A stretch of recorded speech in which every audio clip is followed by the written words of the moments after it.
rendez-vous de l'émission Le Grand Déballage sur les antennes de votre télévision Burkina Info. Mesdames et messieurs, salut à tous et bienvenue. Aujourd'hui, nous avons le plaisir de recevoir le président de l'UNIPS et le premier vice-président de l'Assemblée nationale du Burkina Faso, Maître Benoît Sankara. Bienvenue dans les locaux de Burkina Info. Merci Ismaël. On vous appelle le président de l'UNIPS ou le premier vice-président de l'Assemblée nationale. Qu'est-ce qui vous sied le plus? Maître Benoît Stanislas Sankara. L'avocat Maître Sankara? Tout à fait. Alors qu'on voit bien arborer cet insigne de député de la nation. Tout à fait. Je suis député, Oui. élu sur la liste nationale de l'Union pour la Renaissance Parti Sankariste, UNIPS. Et comme vous le dites, je suis le premier vice-président de l'Assemblée nationale, mais je n'oublie pas mes origines. Est-ce que vous êtes content de cette responsabilité, la vice-présidence de l'Assemblée nationale?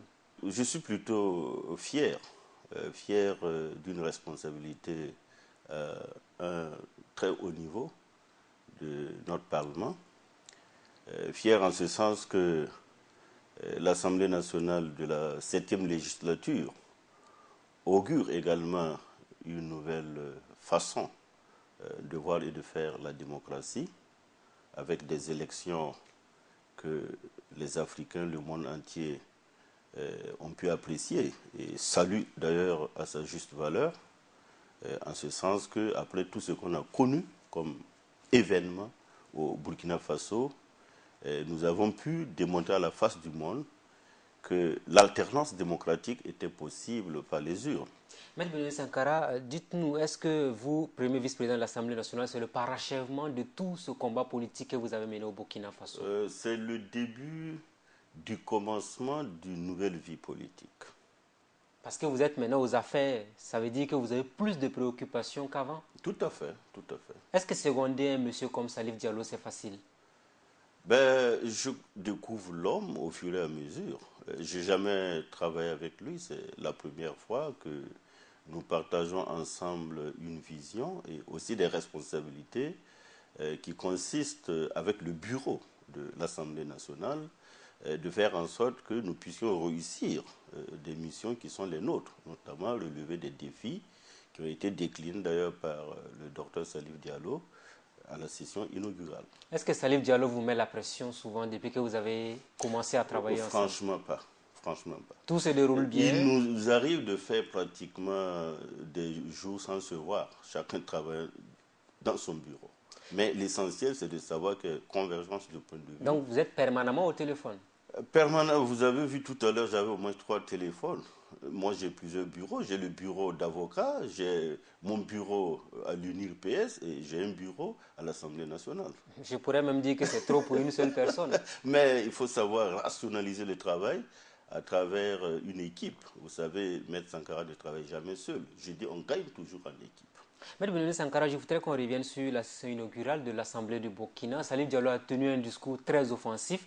Est-ce que vous vous inscrivez justement dans cette dynamique-là aujourd'hui? Je dois vous dire une chose. Au moment où il prononçait son discours, il y a le député Noufou Traoré, de l'ADF-RDA, tout à fait, qui se plaisait à dire « Ah, encore les sankaristes ». Et chaque fois, il se retournait parce qu'il est tout juste devant moi pour dire « Ah, Maître Sankara, vous avez dû écrire ce discours ensemble » alors que je n'étais au courant de rien. C'est pour vous dire qu'en réalité, ce n'est pas un discours provocateur. C'est plutôt un discours-programme qui s'inscrit en droite ligne, de mon point de vue, du programme pour lequel le chef de l'État a été élu. Et il a rappelé au niveau de cette législature-là pour dire qu'effectivement, l'Assemblée nationale, avec sa majorité, devrait travailler à réussir un certain nombre de paris et de défis qui sont les attentes du peuple burkinabé post-insurrectionnel. Moi, je pense qu'il n'a fait que rappeler de toutes les façons un projet de société qui est connu et auquel, justement, les Burkinabés ont beaucoup d'attentes.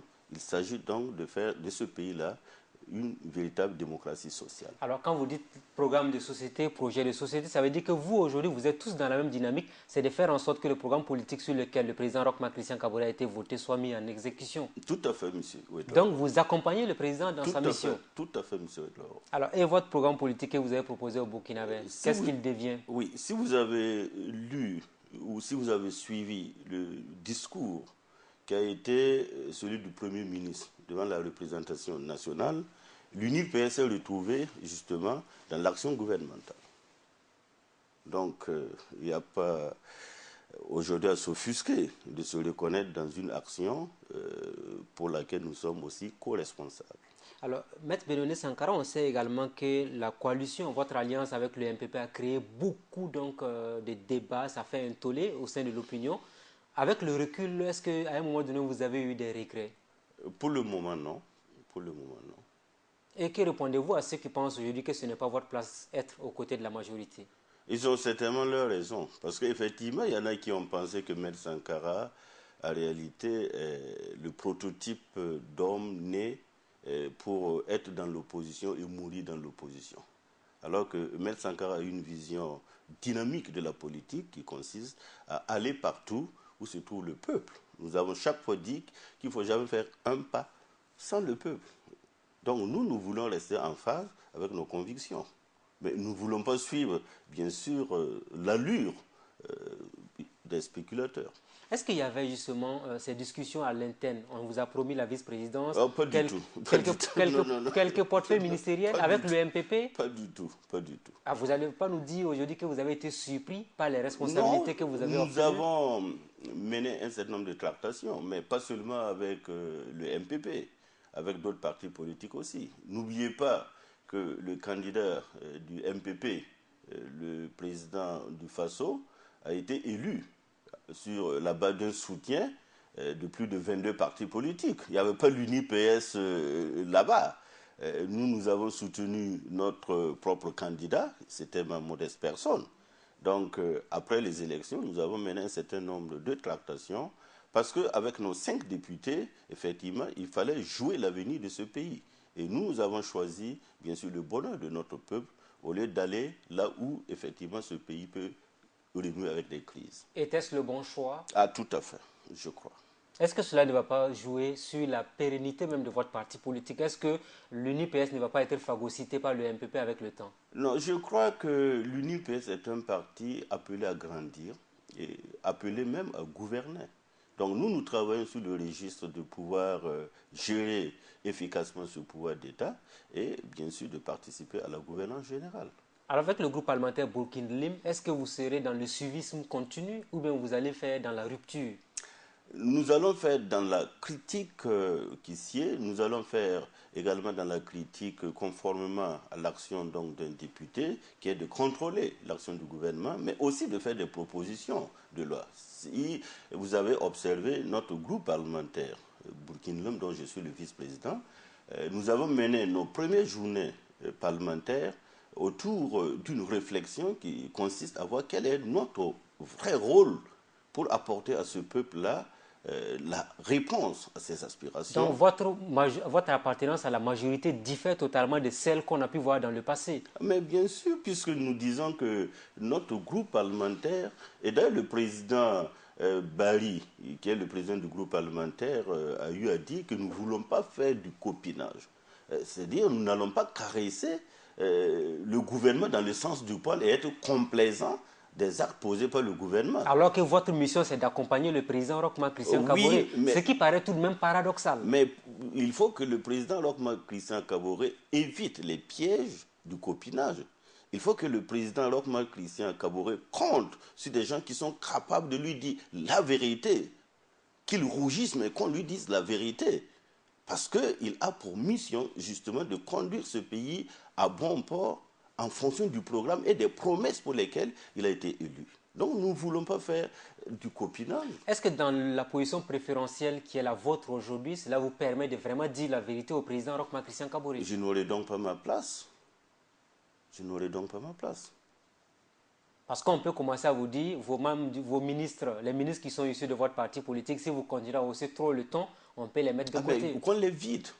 Qu'on les vide. Vous connaissez bien sûr Maître Sankara. Combien de fois moi j'ai quitté l'Assemblée nationale? Combien de fois? Et je dis que notre participation en tant que militant de l'UNIR-PS, c'est que, 1, nous n'avons rien à nous reprocher. 2, nous voulons rester propres et propres. 3, Maître Sankara ne donnera sa caution à aucune personnalité, ni dans le gouvernement, ni dans l'Assemblée, ni à quelque responsabilité que ce soit, si vous n'êtes pas capable d'être un homme intègre, à même d'apporter la gouvernance dans la philosophie et dans les valeurs que nous défendons. Est-ce que cette détermination ne sied pas plus à l'opposition qu'au parti au pouvoir? Ah, ben je ne crois pas. Regardez un peu l'opposition, ce à quoi elle ressemble aujourd'hui. Il n'y a que quelques camarades que vous avez laissés sur le carreau. La majeure partie Ben, demeure toujours, oui. non, je ne veux pas faire de stigmatisation parce que beaucoup se stigmatisent sur ma propre personne. Mais regardez... Certains m'ont cru que vous avez trahi l'opposition politique. Ah oui, c'est vous qui le dites et vous me l'apprenez. En quoi faisant? Le fait de vous allier au MPP, par exemple. Non, le MPP est un parti avec lequel nous avons même, depuis fort longtemps, commencé à discuter, à avoir des accointances, des alliances. Nous avons travaillé ensemble au niveau du chef de file de l'opposition politique avec le MPP. Je parle bien du MPP, qui était à part entière un parti politique d'opposition quand Zéphirin Diabré lui-même était chef de file de l'opposition politique. Nous avons été aux élections. Mais ce qui me paraît contre nature et plutôt de la traîtrise, c'est de le trouver avec ceux-là qu'on a combattu hier. Quel programme peut-on élaborer avec le CDP, par exemple, l'unique PS? Moi, je ne vois pas. Donc pour vous, il n'y a aucune raison valable de s'associer à un parti comme le CDP Ah, aujourd'hui? pas du tout. L'unique PS ne peut pas. Nous nous associons avec ceux avec lesquels, au moins, on a des similitudes idéologiques et politiques. Le CDP, aujourd'hui, quand on regarde la configuration du MPP, ce sont des transfuges du CDP qui sont devenus MPP. Oui, mais vous avez dit transfuges. Ça veut dire qu'il y a eu une métamorphose. Et cette métamorphose, l'UNIP PS doit les aider, les accompagner. Ils sont nombreux aujourd'hui à vous en vouloir, Maître Sankara, Mais parce bien qu'ils sûr, disent... pas Oui, aujourd'hui, hein, depuis fort longtemps. on se Mais rappelle de... Oui, mais quand je parle de ceux qui vous en veulent aujourd'hui, je fais quand notamment des députés de l'opposition qui trouvent que vous êtes devenu un peu dur à leur endroit maintenant, depuis que vous êtes du côté de la majorité. non, je suis dur contre le mensonge. Je suis dur contre la démagogie. Je suis dur contre les contre-vérités. Je pense que pour autant qu'on se dise les choses dans la sincérité, dans la transparence, dans l'honnêteté et dans la probité intellectuelle et politique, il n'y a pas de dureté à cela. Mais quand on sort pour dire à l'opinion autre chose, eh bien, moi, franchement dit, je suis obligé de sortir de mes gonds et d'être dur. Vous pensez qu'on vous fait un mauvais procès avec toutes les accusations qu'on formule à votre endroit aujourd'hui? Oh, je ne sais pas quelles sont ces accusations. Hein. Vous avez suivi un peu les conférences de presse interposées. Vous sortez, vous dites des choses.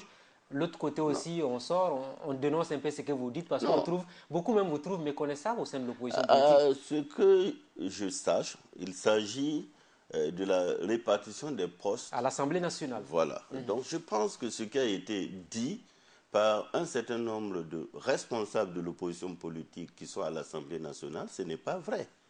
Et nous avons voulu simplement restituer la vérité avec des mots qui sont les nôtres. Dire que c'est du mensonge, dire qu'il y a eu un consensus, dire que personne n'y était obligé. Et j'ai donné en détail, et en tant que premier vice-président, les postes qui ont été pourvus par la majorité et par l'opposition. Vous pensez aujourd'hui que ça a été fait de façon très équitable, ouvert, et donc il n'y a Non, pas eu de... ça a été fait en fonction du règlement de l'Assemblée nationale, c'est-à-dire la règle de la proportionnelle et du consensus. Et lequel consensus? Sur quoi vous êtes basé pour aller à ce consensus? Est-ce parce que vous êtes une assemblée, comme l'a dit Salif Diallo, président de l'Assemblée nationale, issue de l'insurrection, donc par conséquent vous avez l'obligation du résultat? Non, non, non, on n'avait pas une obligation, pas du tout. Dans aucun parlement on a vu ça. Ce n'est pas parce qu'on est issu d'une insurrection que nous allons légiférer comme si on était au CNT. Quand vous arrivez, c'est écrit au fronton Assemblée nationale. Et quand il a fallu, pour un premier départ, élaborer le règlement de l'Assemblée nationale, l'opposition y a pris part. L'opposition y a pris part. Nous avons consigné dans ce règlement de l'Assemblée nationale que, conformément au traité auquel le Burkina Faso a souscrit, dans toutes les instances, l'opposition sera représentée. Et c'est ce que nous avons respecté. Et quand vous entendez, oui. Mais je dis qu'il n'appartient pas, et c'est là où, effectivement, il y a eu des voix de certains opposants entre griffes pour, à la limite, insulter M. Sankara. Je dis que ce n'est pas le rôle de l'opposition de chercher à gouverner à la place de la majorité. Ça, c'est une usurpation, c'est de la démagogie. Il inadmissible. Et systématiquement, on vous a dit c'est parce que vous êtes désormais de Mais l'autre bien côté sûr. que vous avez commencé à parler ainsi. Mais bien sûr, c'est de bonne guerre. Mais l'opinion apprécie. C'est ça qui m'intéresse. Et l'abattement du salaire des députés de 19%, on est aujourd'hui à un peu plus de 900 000, c'est encore beaucoup tout de même. Mais ça, c'est autre chose. C'est-à-dire, quand vous prenez le traitement du député, le traitement des ministres, ou même le traitement salarial voulu aujourd'hui par les magistrats, ça rentre dans le cadre législatif. Ce sont les textes du Burkina Faso. Les députés n'ont rien inventé. Ils ont simplement indexé le salaire du député à l'indice le plus élevé. Malgré tout, ce n'est quand même pas petit ce qu'on perçoit. Oui, mais quand le on est problème, député. c'est la perception qu'on a du député qui pose problème. On estime que le député est inutile et ne mérite pas ça. Le député ne travaille pas non plus à montrer une autre image de sa personne au sein de l'hémicycle. Monsieur Ouedo, vous voyez jusqu'où c'est dangereux. Alors, dites-moi qu'il faut alors supprimer le Parlement. Et en ce moment, le député est inutile et ne mérite pas de salaire. Le dernier fait qui a marqué plus d'une personne, c'est la déclaration de politique générale du Premier ministre. On a vu des députés qui dormaient. Apparemment, les anciennes pratiques n'ont pas encore... Peut-être qu'il rentrait des confins du village le plus reculé du Mais vous n'allez quand même pas justifier cette situation. Non, mais moi, je peux vu un député qui dormait. C'est passé sur les images. En tout cas, au moment où le Premier ministre faisait son discours, moi, j'étais justement en train de courir avec d'autres députés certaines villes de la sous-région pour justement préparer la rentrée inaugurale. Donc, vous voyez que les députés, ils ne dorment pas. Les députés travaillent. Oui, les députés travaillent. Ils méritent salaire. Alors, est-ce que vous voulez dire aujourd'hui que cette assemblée-là ne sera pas une caisse de résonance? Je ne pense pas. Déjà, il y a l'équilibre des forces, plus ou moins, à l'Assemblée nationale. Mais malgré tout, entre vous, vous ne vous faites même pas de cadeaux. Vous avez vu qu'entre vous, ça ne va déjà pas au niveau de la répartition des postes. Non, entre députés, nous ne sommes pas des copains. Nous sommes à l'Assemblée nationale pour défendre les intérêts fondamentaux du peuple burkinabé. Dans le fair play, dans la courtoisie, en se respectant mutuellement. Mais ce n'est pas pour autant qu'on doit se faire des cadeaux. Autrement dit, on va faire de la complaisance. Et la coterie ne marche pas au Parlement. On est au Parlement pour défendre les intérêts de notre peuple. Et quand il s'agit de défendre les intérêts de notre peuple, eh bien, on y va avec passion et conviction. Est-ce qu'il faut s'attendre à un débat assez houleux dans les jours à venir au sein de l'hémicycle? Ah, tout à fait. J'y crois. J'y crois. C'est vrai que le démarrage est timide pour des raisons évidentes. On s'organise, nous sommes même dans dans des endroits, dans les lieux qui ne sont pas appropriés. Il y a des services tout entiers qui n'ont même pas de bureau. Mais on essaie vraiment de donner le maximum de nous-mêmes pour que le Parlement démarre sur des chapeaux de roue. Alors on parle de compromis utile qui a été trouvé au sein de l'hémicycle. Parlons de ces répartitions. Vous avez vu la Haute Cour de justice, il y a des députés de la majorité, tout comme de l'opposition, au niveau également de la CEDEAO. Là aussi on s'en prend à la majorité parce qu'on trouve que vous êtes allé prendre les meilleurs postes au niveau du Parlement de la CEDEAO. Vous savez, M. Ouedraogo, c'est pour ça que je dis qu'il faut dire la vérité au peuple burkinabé. Et je suis heureux qu'au niveau de Burkina Info, il y ait des émissions comme ça. Je suis heureux de savoir aussi que la presse s'intéresse à la vie du Parlement.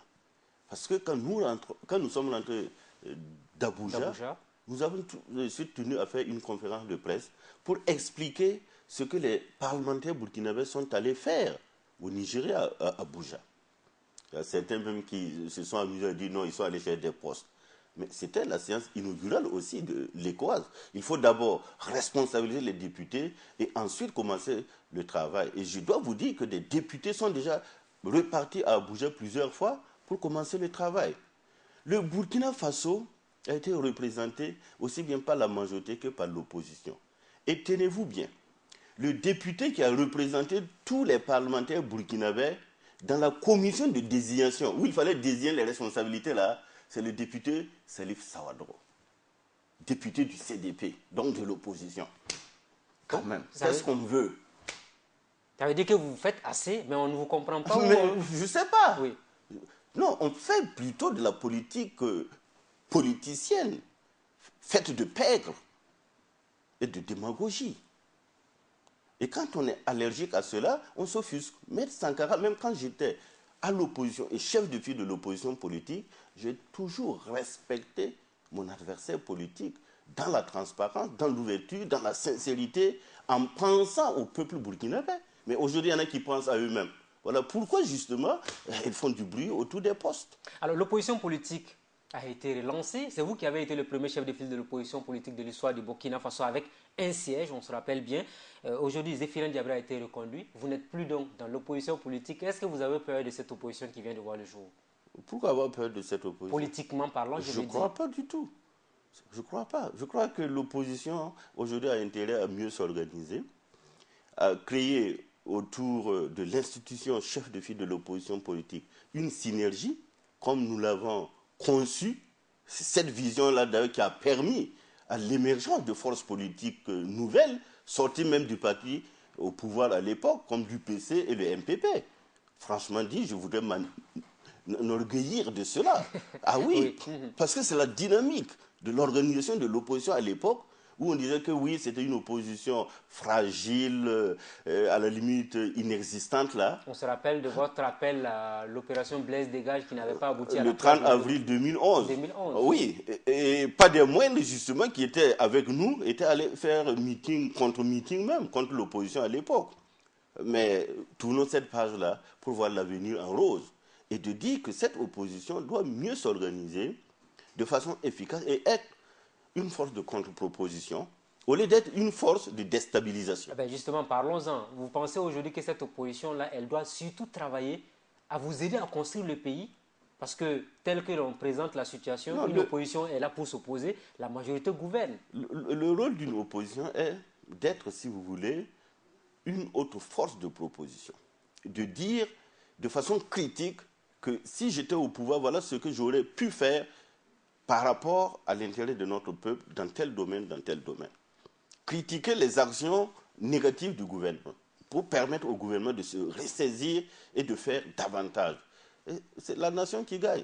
Mais une opposition qui cherche partout où il y a noise, une opposition qui cherche chaque fois comment piéger l'autre, ça, c'est plus une opposition constructive.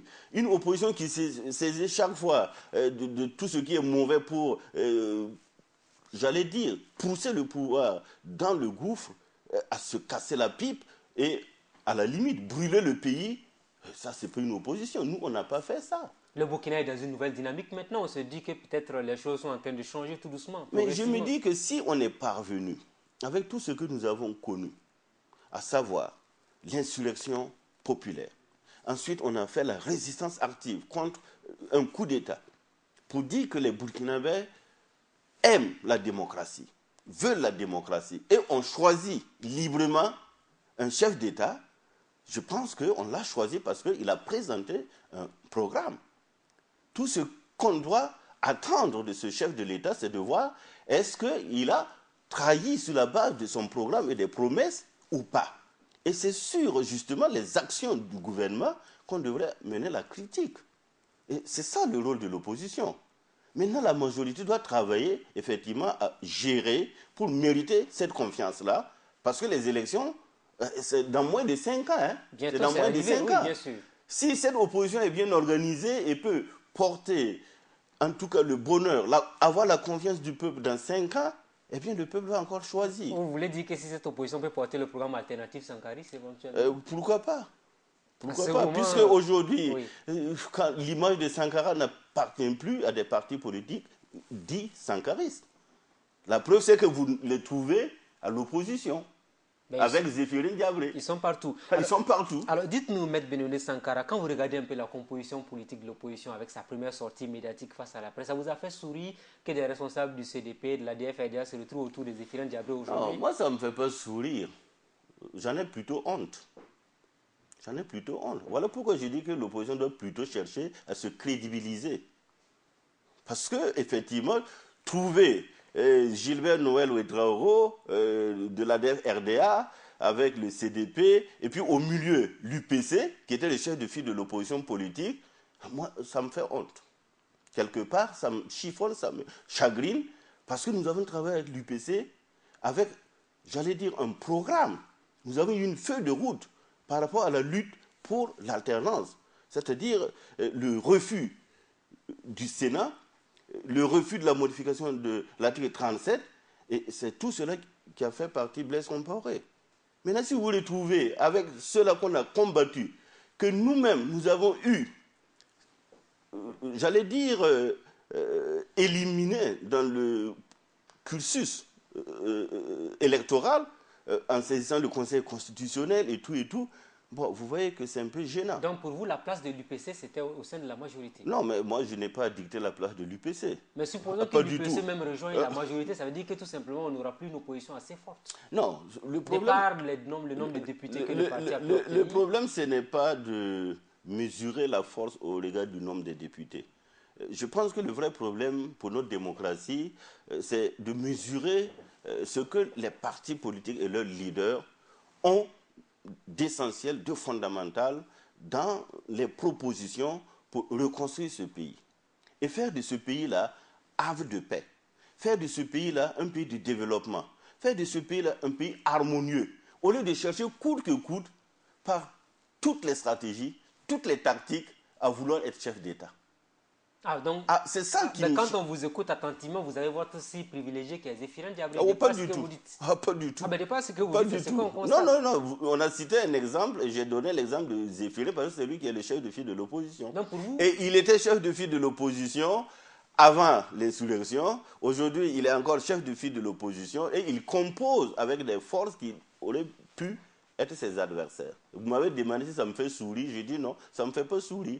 J'en ai plutôt honte. Et pour vous? Et même ça fait pitié. Alors, M. Sankara, il y a eu également, avant même la formation du premier gouvernement de Roch-Marc Christian Kaboré, beaucoup de voix qui se sont élevées pour dire la dynamique dans laquelle le peuple s'est inscrit, il fallait tout simplement avoir tous les partis politiques qui étaient dans l'opposition. Ah, tout à fait. C'était mon avis. C'était mon avis. Mon avis était que des forces politiques qui étaient des libéraux, qui étaient des sankaristes, des sociaux-démocrates, et peut-être même avec des idéologies, se sont retrouvés autour du chef de file de l'opposition politique avec un programme.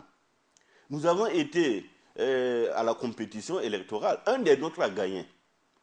Est-ce qu'il fallait considérer celui-là comme un adversaire politique à abattre ou bien un allié avec lequel on a au moins travaillé, on a évolué dans le combat politique et maintenant, l'autre étape, c'est de voir qu'est-ce qu'il est capable d'apporter au Burkinabé en consolidant les acquis, mais aussi en apportant un développement harmonieux.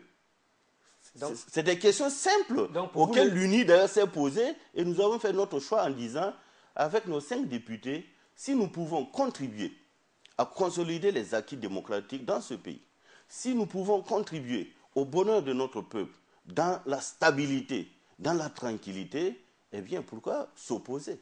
Donc, pour vous, le choix est évident. Tout à fait. Alors, M. Sankara, parlons à présent donc de la gestion actuelle du pouvoir, parce que l'opposition trouve qu'on s'approche lentement mais sûrement des 100 premiers jours de Roch-Marc Christian Kaboré à Kossiam, mais les choses n'évoluent pas. Est-ce que c'est le constat que vous faites? Ah oui, c'est le constat que nous faisons avec le citoyen lambda, hein.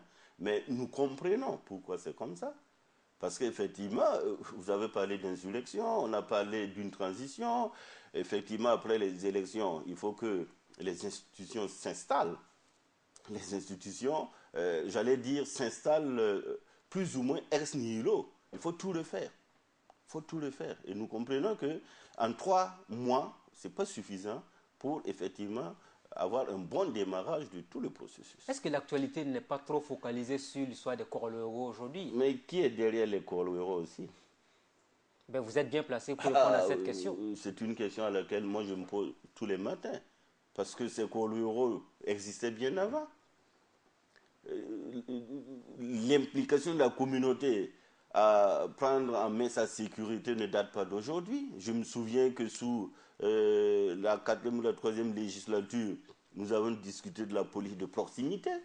Mais ça fait partie même du programme politique du président, la police de proximité. Donc vous comprenez qu'à un beau matin, on se lève, c'est des Korlero qui sont devenus, j'allais dire, le quotidien de toute la vie sociale et politique du Burkina Faso, mais suite bien sûr à un certain nombre aussi de faits liés à la sécurité. Bon, je me pose bien des questions. Pensez-vous à une manipulation de ces citoyens? Je n'exclus pas une manipulation. Je n'exclus pas. Mais il y a des faits aussi qui sont tout de même graves. Vous êtes avocat, vous savez un peu ce qui a été fait. Je condamne les dérives. Oui. Je condamne les dérives. Et s'il y a des dérives orchestrées, instrumentalisées aussi, je les condamne davantage. Mais je ai toujours dit que l'initiative locale, l'initiative communautaire, dans tous les pays du monde, on en voit. Et je dis, un bon CDL comme moi ne peut pas être contre les colorés dans le principe. Mais un bon démocrate comme moi, un avocat comme moi, légaliste, un militant des droits de l'homme, condamne de façon véhémente les exactions. Et je ne serai jamais d'accord que ces colorés soient des hors-la-loi. Alors qu'on est en train de vouloir les présenter comme des structures hors-la-loi. Mais ce sont des structures qui n'ont aucune reconnaissance légale. Non. Même le ministre de la Sécurité intérieure, Simon Compaoré, l'a dit. Non, ils n'ont pas de récépissé de reconnaissance. Non, il y a des structures locales qui sont des associations légalement reconnues. Mais ce qui serait dangereux, c'est qu'aujourd'hui, de plus en plus, on a l'impression que c'est une structure nationale, bien organisée, qui n'a pas de récépissé. Mais ces différentes structures sont en train de défier l'autorité de l'État dans certains endroits. Là, c'est très grave. Là, c'est très grave. Parce que ce qu'on entend ça et là, moi, j'estime qu'en aucun cas, ces structures ne doivent défier l'autorité de l'État. C'est inadmissible. Parce que le président Roch Marc Christian Kaboré, souvenons-nous, dans son discours d'investiture, a clairement dit l'incivisme, force doit rester à la loi, il ne faut pas qu'on continue de défier l'autorité de l'État. Il l'a dit. Non, je suis d'accord avec lui. C'est ce que je dis et je répète. Aucune structure, aucun homme, aucun citoyen ne doit défier l'autorité de l'État. Maintenant, ce n'est pas possible. Maître Sankara, que devons-nous faire finalement face à ces corps parce que ça cristallise toutes les attentions et on oublie l'essentiel. Le Burkina doit se développer. Il y a des dossiers pendants qui sont là. Non, je pense simplement qu'il faudrait d'abord ouvrir un dialogue avec ces structures qui ne sont pas des structures fantômes. Je ne veux pas les comparer aux djihadistes qui sont sans Mais visage. Ils arrivent aussi à séquestrer des gens comme des djihadistes. C'est pourquoi je dis qu'il faut d'abord, au regard de l'ampleur du phénomène, ouvrir le dialogue avec ces structures-là. Il faut les amener à comprendre que ces structures même ont intérêt pour leur survie, pour leur pérennité, à rentrer dans l'autorité de l'État, en ayant la légalité. Il faut aussi les encadrer. Moi, j'ai vu dans la région de Léo, comme entre Corleuro même, on est venu à... L'histoire du catéchisme en question. Tout à fait. Donc, vous voyez que il ne faut pas jeter l'eau de bain avec le bébé. Donc, dans ces conditions-là, on peut effectivement, pour reprendre l'expression du ministre Simon Compaoré, recadrer les Corleuro et les rendre encore plus crédibles. Les magistrats ne l'entendront pas de cette oreille de votre Oui, parce que les magistrats, justement, s'accrochent sur la justice privée en disant que ce n'est pas leur rôle, ce n'est pas leur droit, ce qui est vrai. Mais je crois aussi qu'il ne faut pas qu'on déplace le problème. Alors, Maître Sankara, parlons toujours de cette situation. Le président lui-même a dit clairement qu'on ne peut pas dissoudre une structure qui n'existe pas légalement. Oui, mais c'est comme si aujourd'hui vous me demandez si on peut dissoudre ACMI. C'est la même chose. ACMI, c'est encore plus grave que les Corleuro au Burkina Faso. Ah oui, mais le Burkina était victime. Alors, les magistrats, revenons sur la situation des magistrats qui n'approuvent pas du tout cette situation parce qu'ils trouvent, l'intersyndical, notamment des magistrats, trouve aujourd'hui que si on permet à des Corleuro de s'en prendre à des citoyens de cette manière-là, autant libérer tous les détenus qui sont dans les prisons. Ou bien permettons à la police de torturer comme ce que font les Corleuro. Oui, mais là, c'est la défiance de l'autorité de l'État qui est en jeu. Et je crois que l'attitude des magistrats, c'est d'interpeller le pouvoir central à ses responsabilités pour lui dire que les magistrats font leur travail, veulent des palais de justice sécurisés, veulent que les magistrats et le personnel de justice soient dans la sécurité pour faire leur travail et pouvoir aussi poursuivre les individus au regard des actes criminels ou délictuels qu'ils ont posés. Ça, c'est tout à fait un droit normal pour les syndicats des magistrats. Mais de Sankara, est-ce qu'on n'oublie pas un peu souvent certains problèmes majeurs de la République? Depuis que le pouvoir est en place, ça fait environ 3 mois, on ne parle pas des dossiers de crimes économiques, la gestion du pouvoir comparé. Ça fait 27 ans, c'était votre combat du reste. Mais jusqu'à présent, bon, on oublie peut-être ces dossiers-là aussi, progressivement. Monsieur Wedao, ce que je veux dire tout à l'heure, quand je parle d'instrumentalisation, c'est qu'on fait occuper le pouvoir à autre chose et on le dévie de sa trajectoire. Donc il faut que le pouvoir se ressaisisse, revienne sur les fondamentaux, revienne sur les dossiers essentiels qui intéressent la vie au quotidien de tous les Burkinabés.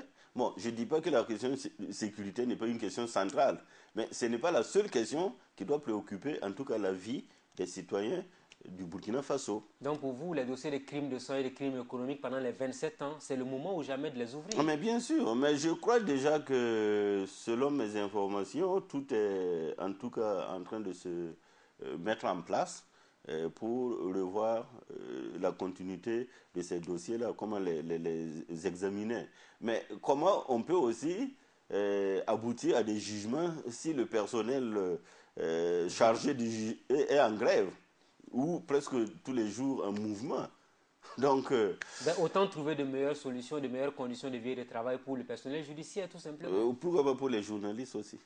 Enfin, parlons pas des journalistes, nous parlons du monde judiciaire. Hein. C'est vrai que les journalistes aussi sont dans le besoin parce qu'on parle de Tout le monde. du secteur. Mais je ne sais pas si les journalistes C'est veulent... peut-être, vous êtes en train de dévier la question avec subtilité. Revenons sur le sujet parce que c'est important. Hein. Je ne dévie pas du tout. Oui. Je ne dévie pas. Parce que pour quelqu'un Oui. qui est de la justice comme moi, et je rappelle que je suis aussi membre de la Haute Cour de justice, c'est pour dire que je suis profondément attaché à ce que des dossiers dans ce pays-là sortent de leur tiroir, parce que les Burkinabés aspirent à la vérité, à la justice, surtout pour un certain nombre de dossiers. Lesquels, par exemple, selon vous? Il y a par exemple le dossier Thomas Sankara, il y a le dossier Norbert Zongo, il y a les dossiers des martyrs, martyrs de l'insurrection, martyrs du coup d'État, il y a les dossiers de crimes économiques et tout et tout. Mais tout à l'heure, je disais qu'en 100 jours, il est difficile pour un nouveau gouvernement de pouvoir avoir les institutions, qui sont d'ailleurs à refaire, pour que tout cela puisse fonctionner institution par institution.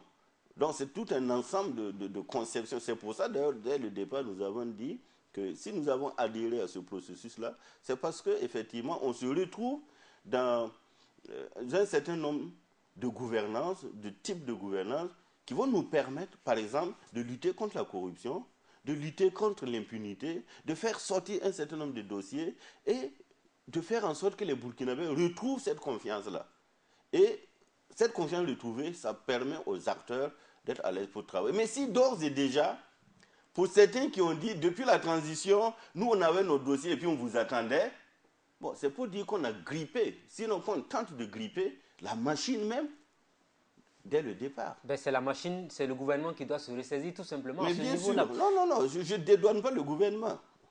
Je dis justement, le gouvernement doit être conscient de cela et apporter des réponses. Alors, au moment où on s'attend à ce qu'on parle des 27 ans de crimes économiques et de crimes de sang sous le régime Compaoré, on a sorti tout à l'heure une affaire de blanchiment d'environ 100 milliards de francs CFA sous la transition. Tout à fait. Ça aussi, c'est un dossier important. 27 dossiers qui ont été étudiés et des procureurs ont été saisis pour que toute la lumière se fasse.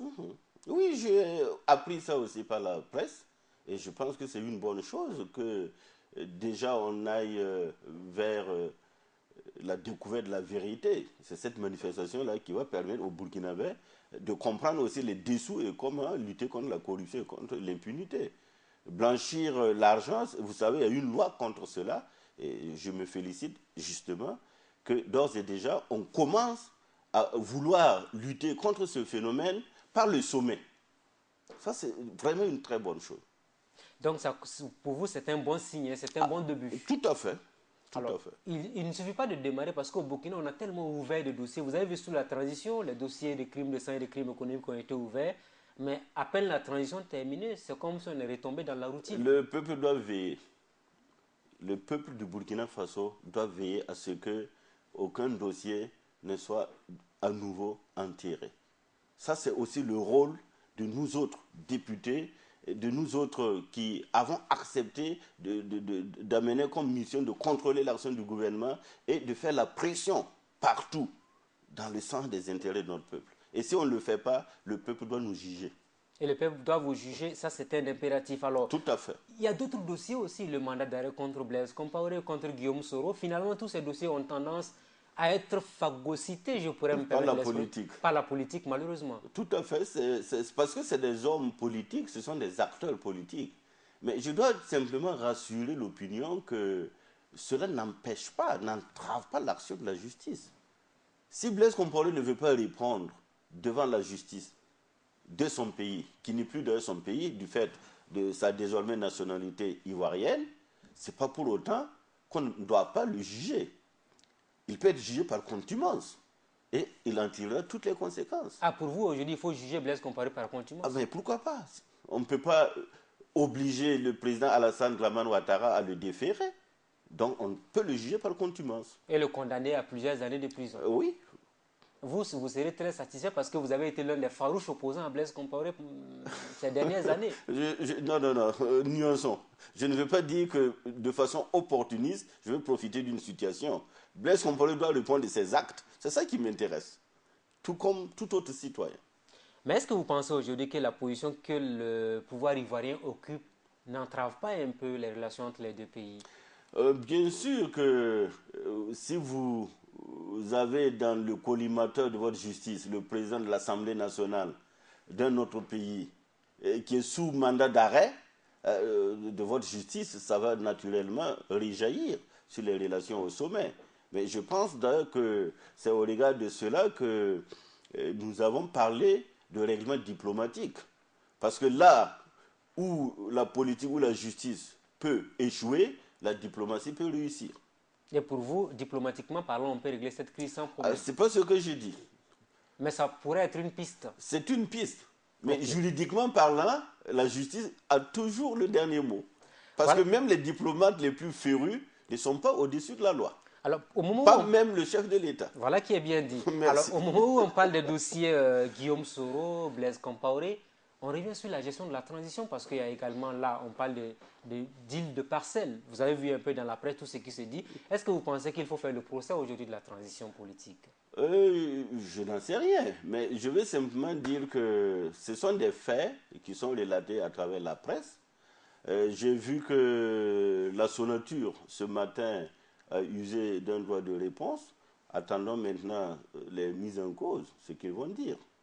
Pour vous, aujourd'hui, au vu de tout ce que le pays a vécu, il urge qu'on fasse la lumière sur la gestion de la période transitoire.